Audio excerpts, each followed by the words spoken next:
All right. So welcome back, everyone. This is the second round of ROS2 Basics tutorial series. In this tutorial, we're going to be going through sort of the basics of how to actually use ROS2 on your computer. So last time we talked about more of the high-level overview of the architecture and like the different aspects of ROS2. And today we're going to be talking about more of like, what do you do to make the thing go on the compute box in front of you? So let's get into it. So just to recap a little bit, last time we went over, as I mentioned, the ROS2 architecture. So our nodes, which are our little compartmentalized processes, our topics, which allow us to send messages to different nodes, and then the messages, which is the actual data that nodes will pass in between each other. And again, you can see the lovely GIF there. As we talked about before, ROS2 uses I'm about to jump out of it. There's a reason for this madness. So as I mentioned before, we have a publisher-subscriber model where one node publishes on a topic, and then every node that is subscribed to said topic will be able to see that data and do whatever it likes with it. And then, as talked about last time, we use ROS because it's open source, handles the communication layer between our processes for us, which is convenient, and has an incredibly large amount of documentation because it's like one of the biggest systems for this. So, today, how do we write a node? What goes into the node? What does it look like? Well, all and more will be revealed to you in like now. So this is a very basic ROS2 node, like about as basic as you can get without it literally just sitting on the command line not doing anything. So this is, I'm sure you can tell, a class that is inheriting from RCL-CPP. Can you control scroll wheel and make it bigger? Yeah. I think control. Look at this. Wow, this is almost like a real college course. All right. So we're including RCL-CPP, which is the main header file that allows the ROS communication layer to work. So this gives us access to everything that we will need to be able to communicate with ROS. So as we can see, our create wall timer function, our RCL-CPP info, those are all given by RCL-CPP. So as you can see here, we have a class node that extends the RCL-CPP node interface, and then that allows us to, after initializing RCL-CPP right here, which is a requirement for any node in ROS when you create it, we can create a little shared pointer right there with my node, which is the name of the class right here, that will create the node pointer. I believe you can use a regular pointer, but it's highly recommended using a shared pointer. Handles everything for you. And then we simply go down here to RCL-CPP spin, which just essentially puts the node almost on standby. So the node will sort of just sit there and vibe, but any callbacks that you make for example, receiving a message off a topic will still be running. So the node will just sit here and spin, and then let's say when a piece of data comes in on topic, like my topic, the callback will fire for that topic, and can run a function to do data for this. In this case, we don't have this doing any kind of topic manipulation or message manipulation. This is just simply going to create this wall timer, which has its own callback. So every 200 milliseconds, as configured right here, this callback will fire. And all it's going to do is it's going to use RCL-CPP info, which is a debugging tool, to print to the console, hello from ROS2. So incredibly basic. You can go even more basic, but at that point, it's just going to sit on the command line and not do anything. This at least does one thing. So I believe that it's a decent example. So how do we run this node, right? We have the program here. We have a sort of idea of what it does. How are we going to make it go? Well, that is where everything else comes into play. So I think now I can jump into slideshow mode. So ROS2 works with Workspaces. So what these are is essentially just a set of folders that contain the packages, which I'll get into in a little bit, and allows us to build and control them. You can think about a workspace as a little isolated environment for your ROS2 project. So you can have as many workspaces on your system as you want. You can have one for like Phoenix will have its own workspace, TinyCart will have its own workspace when you pull down their packages, and they're all isolated from each other. So nothing installs permanently to your system. They just pull down as packages, you compile them, and then you can run them. And if something goes horrifically wrong, if you break your Git somehow and you need to reset everything, you can just literally throw out the whole workspace, pull everything down again, and it doesn't do anything to your system. So it's very modular in that aspect. Workspaces each have, after you do a compile, will have the following folders. The build folder, which will hold intermediate files as packages are being built. The log folder, which will store logging files as packages are either built or ran. And then the install file, which is where ROS2 will look for the packages that are in your source folder, which I didn't mention because that one you have to create yourself. That needs to be created in your workspace before you compile or add any packages. So to demonstrate this, I'm going to be going through the process of adding our wonderful little test node to a workspace, compiling it, and then running it to show you how it works. So if I pop down to the You can also do control scroll right here. yes, thank you. I need to invest in a mic stand. Yes. Note to self: get a mic stand. Anyway, so I'm in my documents folder underneath just a dev folder that I have here. So what I can do is I can do mkdir, and then let's make a folder. We'll call it let's call it, I don't know, ROS2 WS for workspace. So we hit enter and we cd into ROS2 workspace. So now, as I mentioned, the other thing that we have to do is we have to mkdir. Someone swapped the M and N keys on this board. What? Oh, this one actually. Yeah, I've been betrayed. Oh my god. Damn, that is hurtful. Anyway, so we make a source folder, src, which is what the convention is and what you have to call it. Otherwise, CallCon won't know what it's looking for. Then once you're in the source folder, this is where the packages come in. So a ROS2 package is simply just a module containing nodes, message files, configuration files, etc. You can have multiple nodes in one package or no nodes in a package. You can have a package that's purely configuration or purely nodes or a combination of both. Or a library. Or a library. This is how you can pull in system libraries. Like, 'cause C++, the way it gets libraries is through the package manager in the system, so apt in this case. So if you want to pull in like a logging library or something, you would get someone hopefully has made a ROS package that does the busy work of getting that settled for you with ROS. And so you just include that instead of like just assuming they have it installed on their system, which is pretty neat. Yeah, very convenient.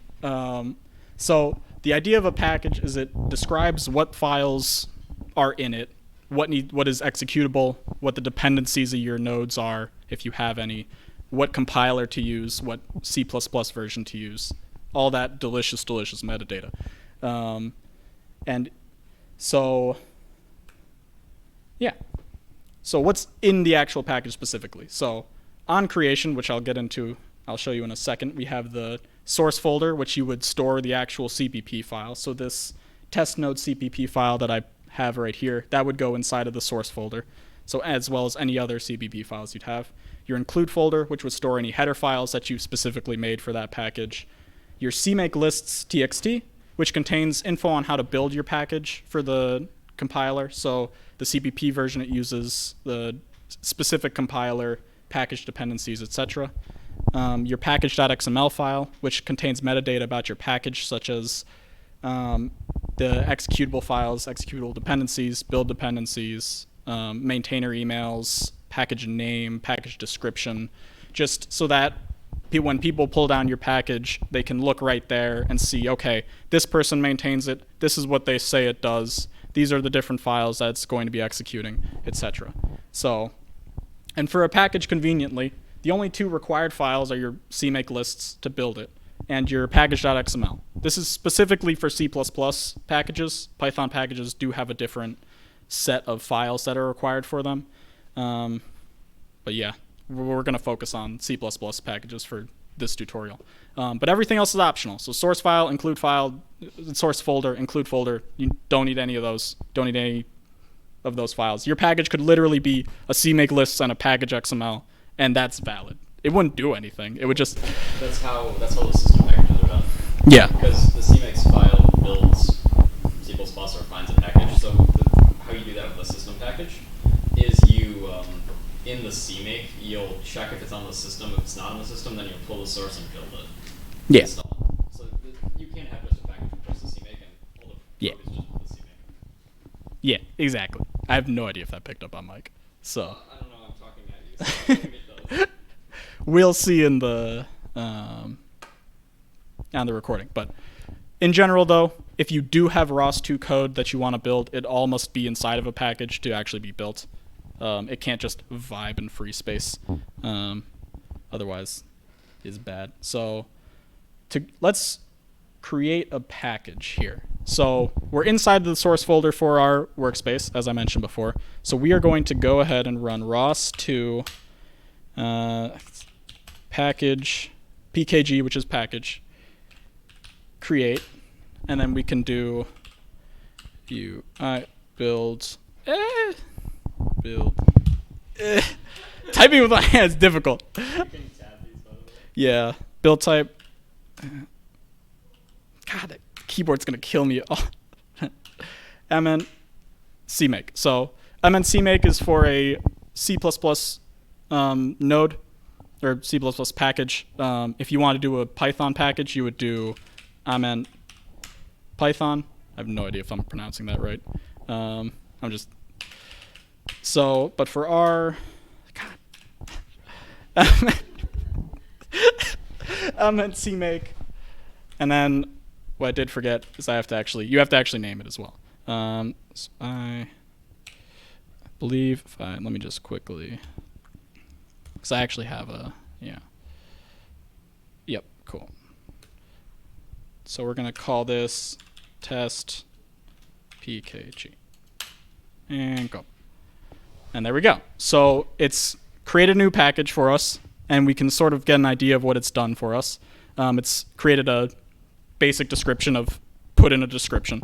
It's taken my user ID and configured email and dumped it into the maintainer.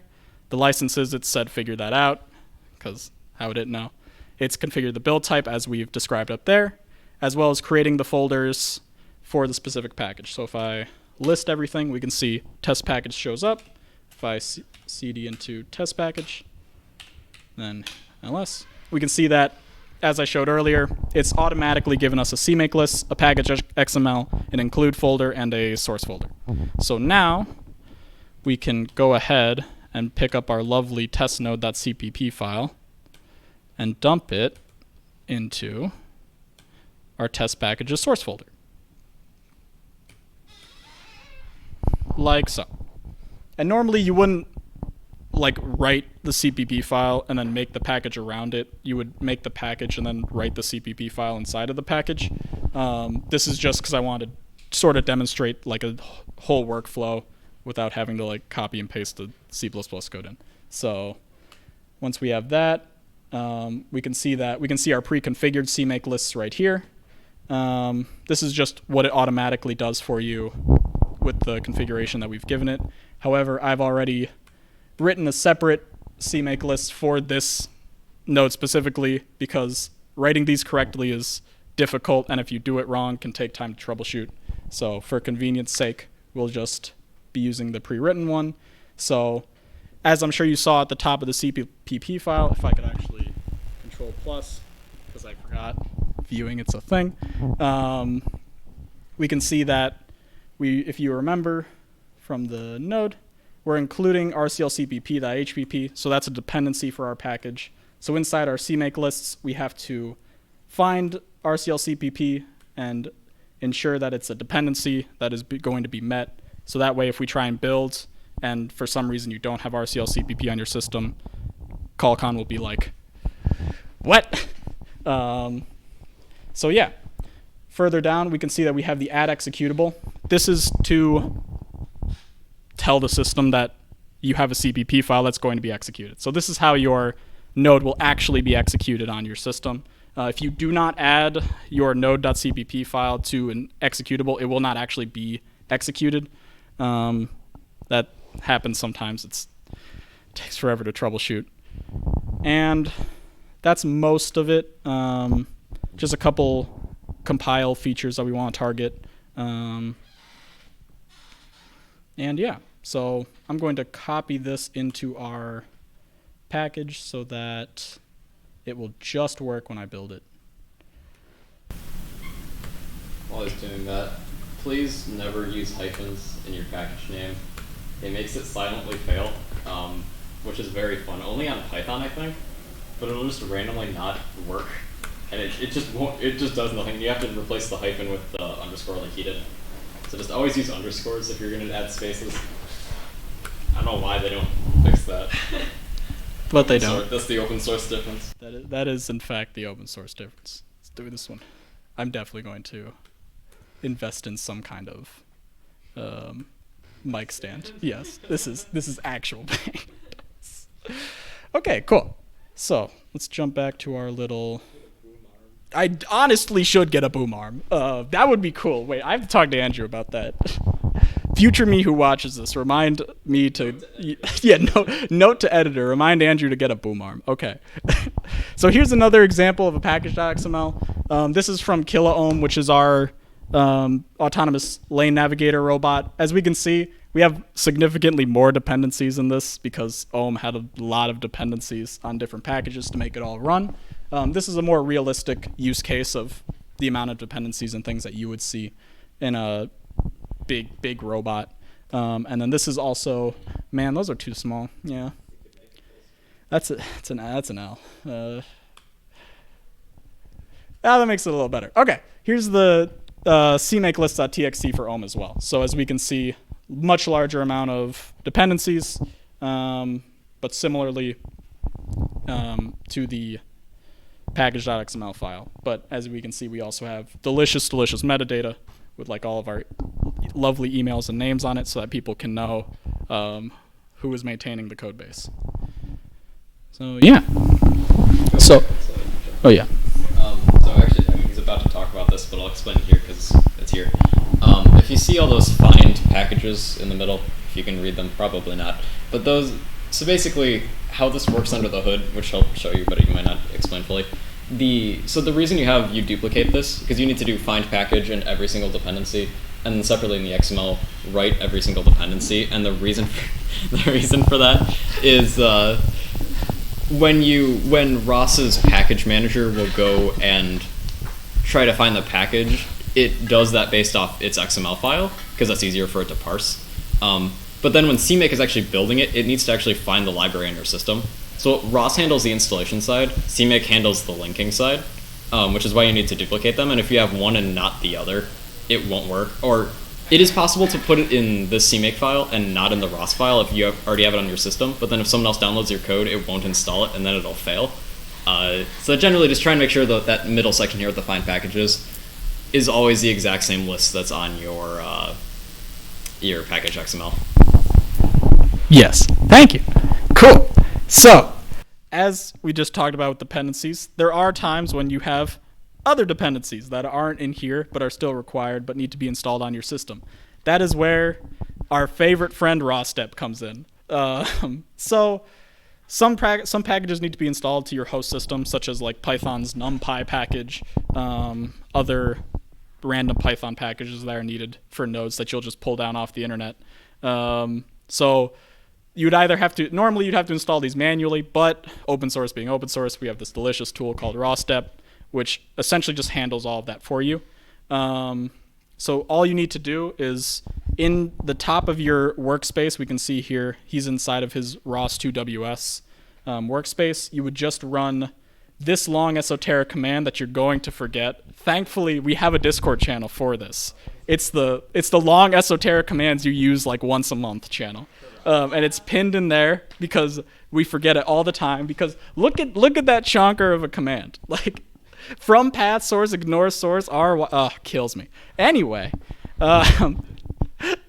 So you do need to install ROS2 separately from ROS2. It does not come with it. So just the quick basic steps here, you would just install Python 3 ROS2.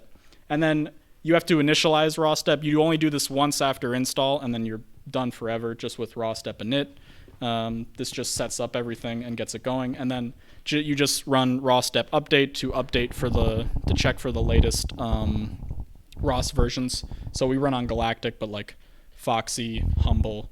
It also works for ROS1 if you're doing that. So it would also pull down noetic, melodic dependency repos. And then once you've completed these steps, you just run your long esoteric command in the top of your workspace. It goes through every single package inside of it, checks its ROS2 keys, and then pulls down any dependencies that it finds and installs them to your system. So remember to do this, because if you don't, everything will die and you won't know why, and everyone will be sad. Specifically, it'll show Cmake could not find a .cmake for the name of your package. If you see that error, that means you forgot to install something. Yes, I did. Oh, yeah, it's been a minute. It's been too short of a minute for me. Yeah. Too many errors. Yeah. So now that we have our ROS2 code, it's in a wonderful package and it's inside one of our wonderful workspaces. How do we compile it? How do we get it to go? Well, that's where callcon comes in. COLCON, don't type colon, it doesn't work, although I do it all the time. Man, I gotta alias that command. But callcon is just the build system that ROS2 uses. It's going to, when you run the command callcon build inside of the top level of your workspace, it's going to go through your source folder, look at all the packages you've gone through, and then go one by one and build them in topological order. So there's a couple other commands that we have access to with callcon. We have callcon test, which allows us to run unit tests for packages if you write those, which is recommended. You have callcon list, which allows you to list everything that callcon sees in your workspace, and callcon graph, which will give you a topological graph of every package as well as what they depend on. So it's neat. So it's good to use to be able to visualize what packages are depending on what, and if you have some kind of broken dependency somewhere, you would probably see it there. Similarly to ROS2, callcon does not come with ROS2 by default, despite being the build system for it. So you do have to install it using... Whoa. I didn't mean to click. Spoilers. Yeah, I know, it's big spoilers. So you do have to install it using sudo apt install Python 3 callcon common extensions. Do that, it'll pull everything down, and then you'll be able to access the delicious callcon. So let's go jump it right into here, and assuming, so you want to run callcon build from the top level of your ROS2 workspace. So we're going to jump back to /ROS2. So as we can see right now, I have just a source folder, and this also goes back to what I was talking about with the build, log, and install folders. This is where these will be created for us. So assuming I did this right, that's a big if, I'm going to run this and it's going to go. Yes? Hey! I don't know why it's throwing all that, but... this was installed in something else before. That's fine. I would ignore that. I know why that's happening. It's just I was doing this in a demo workspace earlier, so, and then I just kind of plopped everything out. Yeah. So, but as we can see, it'll go through each package. It'll say starting and then package name, and then it'll start building it. It'll build the source files and then the Cmake and everything, and then it'll say finished test package and give you the lovely time. Then it'll give you the little summary. So now if I list everything in the directory, we can see that we now have our build, our install, our log, and our source folders. So we are now ready to ride in terms of making this node go. However, we do have one more key important step. We have to source the setup.bash inside of our install directory. So this will give us the ability for ROS to be able to find the packages that we just built and allow us to use ROS2 run. Because if we were to try and do ROS2 run now with, what is this, a test package, like it's not going to find it. It's only going to find the built-in ROS2 packages, which I've already sourced by putting the source for that inside of my bash RC, which was covered in the last meeting. But this is why you have to source ROS2 every time you open a terminal or you put it into your bash RC, so that you have access to the commands and they can see all of the built-in packages. So to source the files inside of your workspace, you just do source and then dot, well, I guess you can just install inside of your top level direct inside of your workspace. You just source install setup.bash. You run that, and now we can do ROS2 test pkg, please. Oh wait, I have to write run. That would help. ROS2 run test. There we go. So now, as you can see, it auto-completed to test package, and then,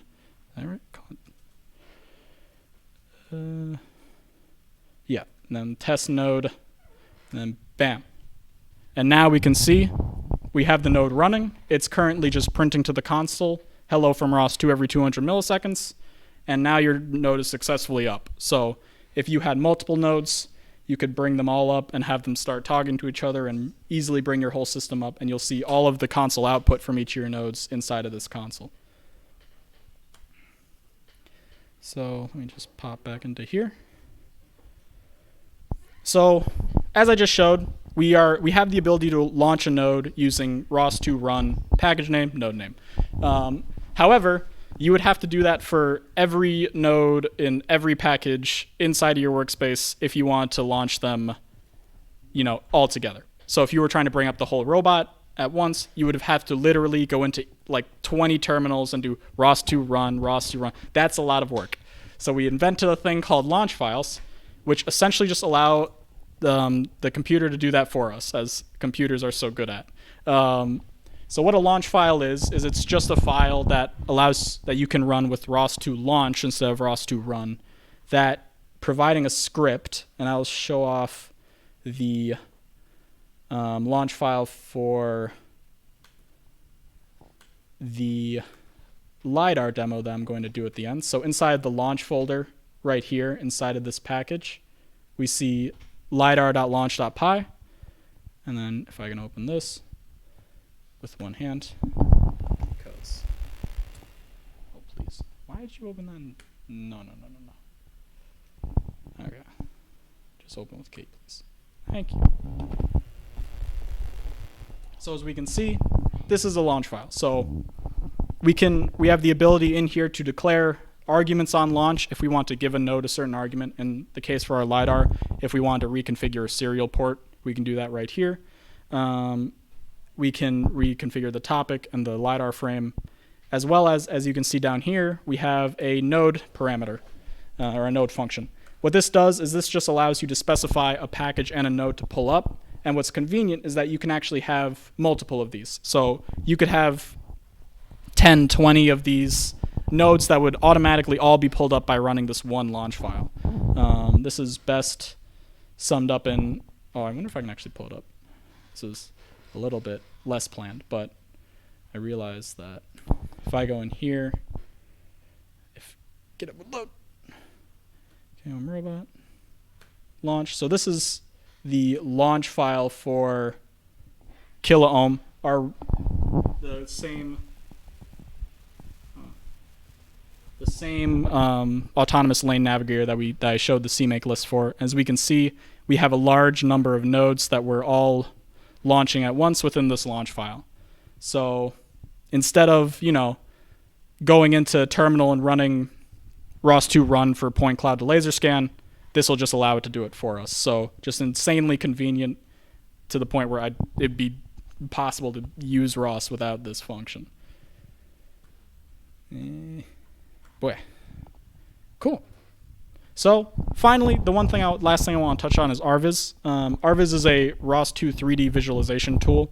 It allows us to visualize data on topics in a graphical format. So visualizing things like sensors, maps, etc. It essentially allows us to see what our robot is seeing as it's running. So we can see down here we have Kiloohm, our robot, and its wonderful white line detection algorithm written by our one and only Andy. Thank you, Andy. Running on the image there with the map being generated on the side right here. So it easily allows you to tell what the robot is seeing and allows you to easily diagnose issues. For example, if white line detection wasn't picking up something due to easier diagnose of issues if something wasn't being picked up or if some sensor wasn't coming up or not displaying any messages or anything. So yeah, all that being said, we're going to put that all together, and we are going to be, well, I guess more because I only have the one. We have two. Yeah, I could. But I was more of saying of having people run it, but either way, I only have the one, sadly, because money is money. But we're ordering more. So this is actually... Keep him in his baggie because he's safe there. This is actually the LiDAR that you will all be using on TinyCart. It's an LDO6 LiDAR from Innomaker, some company straight out of China. It's $100. It's 2D, which means that everything comes out as a sort of flat plane around the LiDAR. Whereas a 3D LiDAR, you'd see depth, as well as, upwards, vertical scans. Oh my God, words are hard. But with this, you'll only get one line of scans around you. So for TinyCart, this is fantastic because it'll easily pick up walls, but also does not cost $7,000. And yeah, he's adorable. And we are going to be pulling down his driver from this GitHub repo, which I'll quickly pop over to just to show you guys. So this is just a port for the driver for this thing to ROS2. It gives you the README does give you the installation instructions if you ever have issue. This is what I would recommend you do. As you can see, it does have you do the long esoteric ROS step command. This repo, weirdly enough, doesn't have any dependencies, so I don't know why they would have you do that. But anyway, so let's quickly... Oh God. Everything is hard. Yeah. DIR. We'll call this LDO6 WS. Wait, no. It's cool. So we're going to CD into LDO6 WS.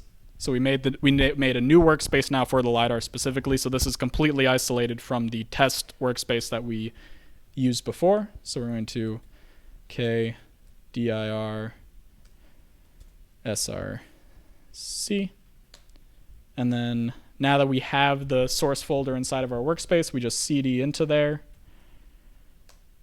and now we can do git clone to clone the repo.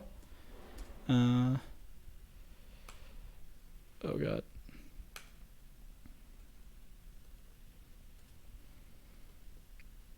This is cool. So that's going to pull it down, and then as we can see the LD LiDAR. So now, actually, if we take a look really quick at the LD LiDARs, where'd he go? There he is. At the LD LiDARs package that we just pulled down, because that's what we pulled down from the GitHub, is a ROS2 package.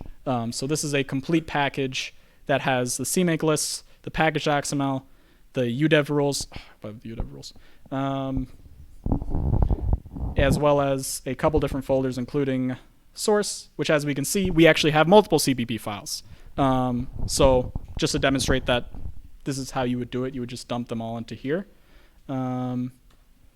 Inside of our launch folder, we have the launch file for the LD LiDAR that I showed you earlier. So we'll be launching that in just a second after we build it. And yeah, so let's pull it up. So as I mentioned before, to build it, we're going to cd back one directory until we're in the actual workspace. Then we're going to do callcon build. Build. It's going to be angry for some reason. That's weird. It's going to think about life. and it thought about life. Threw some warnings. That's fine. What's code without warnings? You're comparing int to an unsigned int. What if the int is negative? I know. I don't. Overflow. We'll have to make a PR. But anyway, I actually have to set up the poor thing. Really? So I'm gonna actually just put the mic down really quick.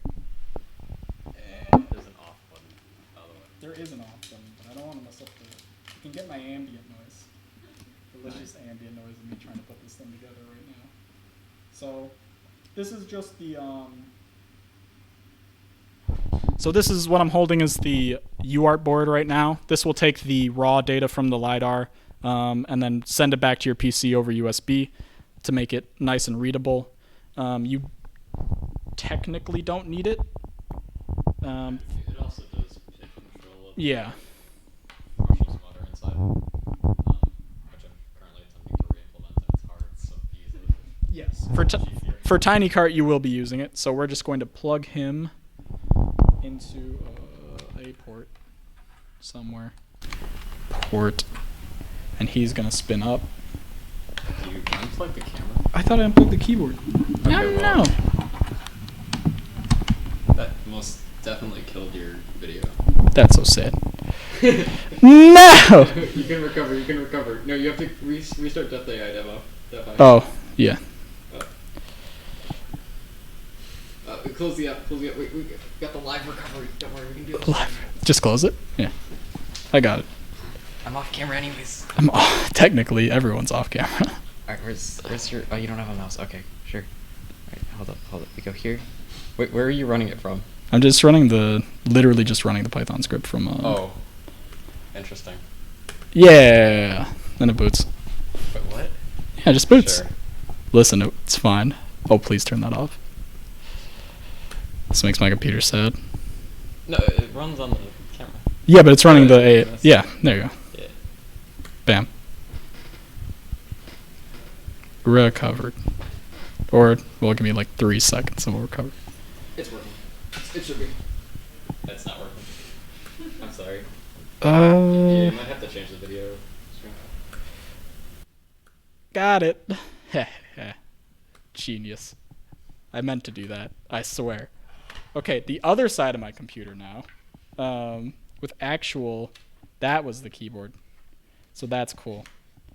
So now he's running. So cool. Man, I need to, yeah, we're investing in a boom arm. That's what's happening right now. So, I'm going to source the workspace. Bash. Now that I've sourced it, we can do ROS2. And as I mentioned, because we have a launch file this time, we would do launch. And then I think it's LD.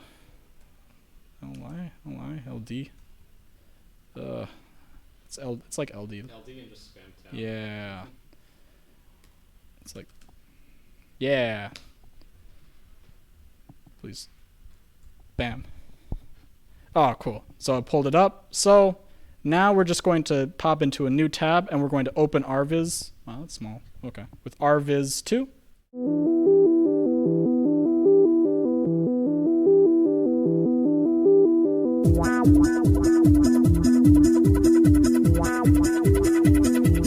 As a command. That's going to pull up the lovely visualizer that I talked about. Please. No. Oh, I was hoping it wasn't going to do that. Okay, so we're going to quickly change the frame to, I think it's laser. I'll explain this while you're having a seizure. The reason he's doing the fixed frame there, we'll talk about frames at some time, but basically ROS has frames of reference. You have to tell it what frame of reference to visualize things from. Because if you're looking at like where the LiDAR is versus like where the front wheel is, obviously the XY coordinates of everything will shift to be the perspective of either the wheel or the LiDAR. So right now, normally you would transform between those, but because we haven't defined a robot, we just have it's a LiDAR, it's a baby LiDAR. So if you don't have it in the frame of the baby LiDAR, it literally just doesn't know what to do. It's like it sets a map, but there is no map. So it's just like, And you'll see in the terminal it spams dropping message. If you receive a dropping message, that means you're on the wrong frame. and you just have to find what frame it's publishing on. One of the ways you can do that is through if you do topic echo and read when it like echoes to terminal. You probably haven't run this before if you've done this, but at the top it has like metadata and it has like the timestamp, but it also has the frame it's in. So that's generally how I find the frame that we're supposed to be in. It's like that's how I found it for this example in Arvis. Anyways. Yeah. So what you would do in Arvis from here is you can choose what you want to visualize by adding it to your displays tab right here. So we can choose any large number of different sensor types. So we can see point clouds, point cloud 2, which is point cloud 2D. We can do an odometry message if you have, for example, wheel encoders generating odometry for your robot, which is a later conversation.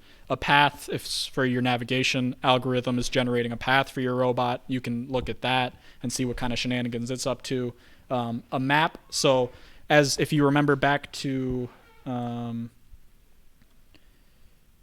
kiloohm, all of this underneath the bot is actually map. So the lighter areas are what it has seen, and the sort of like greenish areas are what it has not added to its actual map, with the blue objects being obstacles that it's found with its LiDAR. So just any number of pieces of data you can visualize with this program, and it's pretty sick. So we're going to click laser scan because that's what the... What? Do by topic. Oh, yeah. Don't do that. Do this. This is easy. Oh, yeah. So if you have Did forget about that. It just shows you which ones you can click on and just configures it for you. Literally, you would never not do this. Just always do this. Yeah, I did. Like those three, the click point, goal pose, and initial pose, those are visualization things that you can create in Arvis. I don't know when we're going to get to those. I'll talk about those eventually. But scan is the topic our publisher's on. So we just click on the scan and it just configures everything for us. Yeah. So we're going to click on scan, and then it's working. Make it big. Try. Oh, there it goes. No, cool. Go to the left. Go to the menu, click on laser scan. Oh. This is live. Oh, yeah. And go to size. Yeah, no. Hit down, Yeah. size, make it 5. No, not 5. 05. The 05. Jordan, is another 0, please. One more. We're almost there. Cool. Thank you. So now, oh my god. If you change your frame rate, it might also help. It's up at the top under global options. Make it like 144 or something. No. Like. Oh, yeah. Global options. Frame. Yeah, there you go. No. Well, it's slightly more visible. Well, anyway, as you can see, as I lift the LiDAR up, we can see that the data changes as it sees more of the room. So now it can see all of us and the walls. You can probably see Andy Sand. This is really terrible. Yeah, this. It's too at an angle to hold it flat, like there. There it goes. So. Oh, you can see I'm at the top. Yeah. You can see the like purple blocks moving forward and back. Yeah. That's me. If you could, like, you could sort of see the blip of like his hand right there. So. It's a lot easier with the 3D ladder. Yeah.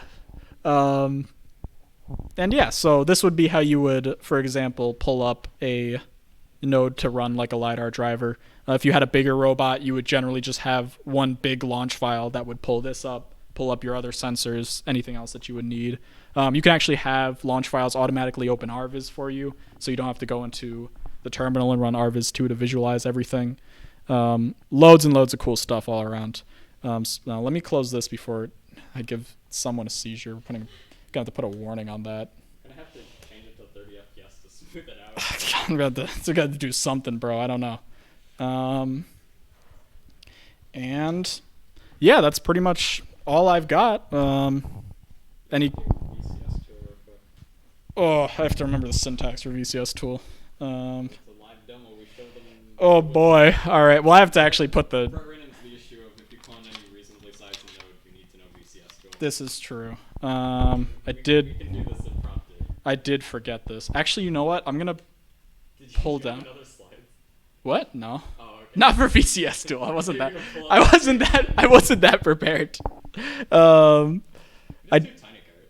Yeah, I was actually gonna do Kiloohm's kind of a pain.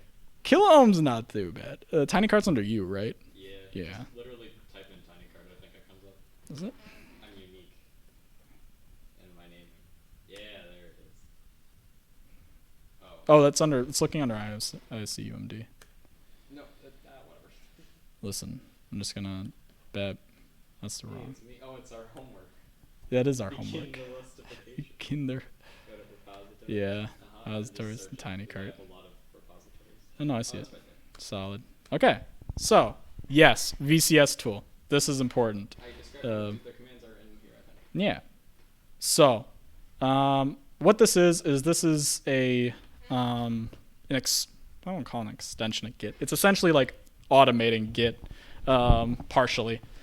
So what this allows you to do is if you have a project that uses a large amount of packages that are across a large amount of GitHub repos, which does come up a lot, you would need to manually clone all of those repos and pull down their packages into your workspace, compile everything. That's a lot of work. So VCS tool will do that for you. So what the kind maintainer of the repo will do is they will create I still have to pull this down, but they will create this tinycart.repos file, which just has a complete list of every single repository, GitHub link, the type, because not everything is Git, as well as the version of each repository. And what VCS tool is going to do is it's going to run through each of these repositories and automatically clone down the files into your folder. So we are going to do the hella live demo. Essentially what this is doing is when you have something in your package.xml file, it doesn't care where it gets it from, it just wants that package to exist. So what it'll do is first it'll look through apt. If it's on apt, it'll download the precompiled version so it doesn't spend half an hour compiling the code. If it can't, it then looks in your workspace, and then if it sees it there, then it'll compile it. So basically what this is like, for instance, I have a ROS2 wheel repo. That package is not on apt. I wish it was, but it isn't. So what you have to do is you just git clone the source, and then when ROS is doing its discovery of packages, it'll go and start building it. So that's where you use this. Basically, if you split your project up into packages, you need to build it from source, so this is how you would do it. Which is why like tinycart and all of our robots have this file for this purpose. Yeah, so we've cloned the repo down into our we cloned the repo down into our source folder. We can see tinycart right there. So now we would do VCS import, and this is another tool that you will have to manually install. I believe the installation is Python 3 -VCS tool to install it. I will throw that up on screen, but it's VCS import, and then I think you do the funny. You need to go into the Oh, I do. That would help. Maybe. I think you may be a level too high. No, I'm in source. I can do it from here because I can just do VCS import. Because then I don't have to do the funny. And tinycart. So we're gonna give it the package name because the repos file is inside a tinycart, and then tinycart.repos, like that. And now we're gonna hit enter, and it's going to look. It failed one because was never fixed, I guess. But as we can see, it's gone through each of the repos in the repos file. It's gone and found the Git repository. It's yoinked the Git repository. It's put it down into the. Actually, it put it into the. You have two levels of characters now, though. It's fine. No, they're all in. No, they're all in source. Oh, okay. This is fine. This just allows you can visualize. You could actually have everything inside of. I believe you could have everything inside a tinycart, and CallCon would be chill. But I have it all sitting inside of source so that you can sort of see how everything's kind of expanded now. And then we can see that we've cloned the lidar driver, the robot state controller, sensor processor, etc. And then I believe I have to fix that before I can actually build. Otherwise, it'll crash. You can build it, just run, so run. Oh, okay, cool. Grab that dependency Yeah. So now we get to live demonstration of the really long command that everyone's going to forget after this is ended. So we're going to hit it with the raw step install from path source. Because change source to the current directory if you want. Yeah. Yeah. But so we can just we're just going to back out into the top level of our workspace because, as Andy mentioned, this command won't work from inside source because it's looking to go into source and everything will be sad. So we put our raw step install command, we punch it, see if it works. I have to put in my sudo password.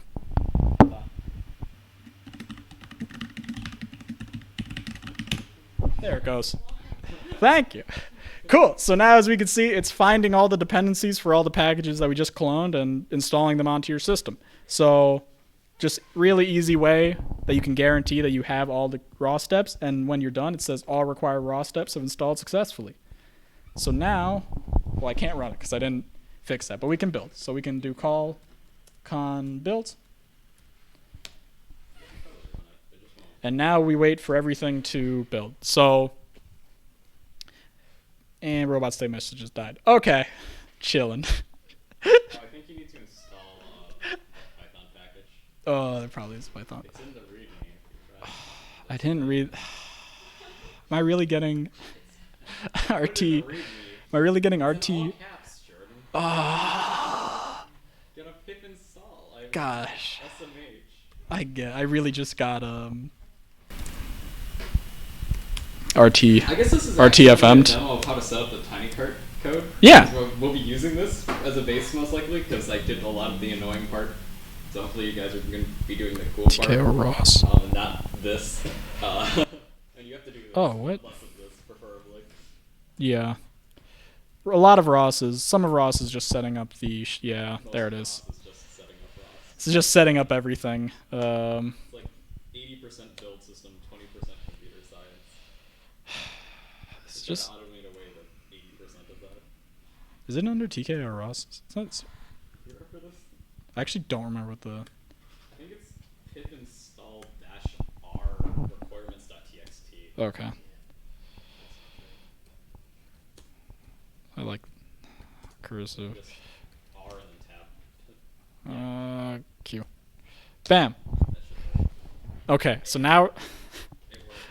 solid. So what that was is the TKIO ROS, which is just the tiny cart embedded IO board, and the communication for that has specific Python dependencies that ROS step will not grab for you. So those have to be grabbed manually, which happens. So now we're going to back up into the top level of our workspace again, and we're going to try running this bad boy one more time. Hopefully we get success. No, I'm still passing away actively. That's fine. Robot state messages is dying. I actually don't know why that is.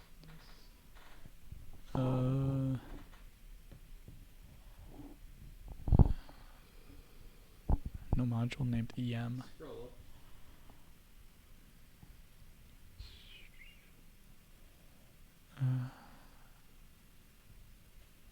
Yeah, that's weird. Yeah, shenanigans. So it's going to slowly abort everything. But if it had worked, you would have seen it would have run through all the packages and then finished building them. As it is, I can't run simulation currently because I have to get the other version of that one package. Because as you can see up here, when we did VCS import, if you get a GitHub repo that for some reason doesn't pull down correctly, you'll get a little E right here, and it'll show you why.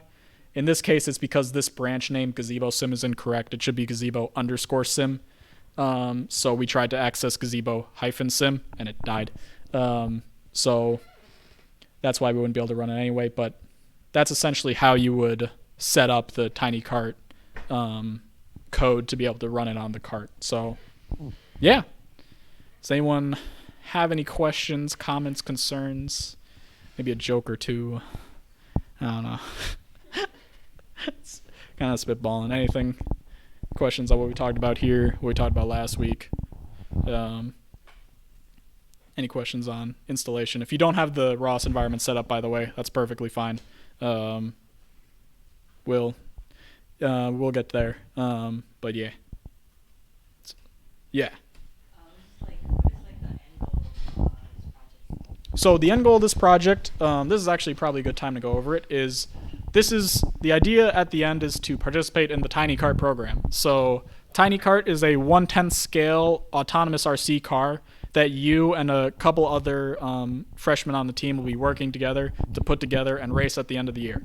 So this workspace that we showed off right here is the current code for Tiny Cart to make it autonomous. The idea behind these tutorials is we're going to sort of go through the different aspects of ROS that you will need to successfully code and understand the different parts of essentially autonomous vehicles, so that you can work together to create one with your own flair and see who can go the fastest. It's a race. So that's the point of the whole thing. So is the competition like within our group? Yes. Yeah, it's an internal competition. It's not no other schools or anything currently, but we're gonna 3D print a trophy or something for the winner. So winners plural. We can make more. So yeah. So do you like get your own car and are you working on it by yourself or are you working on it with A small group. So like probably 3 or so students will all get together because you'll also need like some hardware guys. Like I know Andrew's currently showing his guys how to do circuit diagrams. So they'll learn the hardware side of Tiny Cart. You'll learn the software side of Tiny Cart. You'll mash those two things together. Out pops a full Tiny Cart that goes zoom. So yeah, so it'll be in small groups.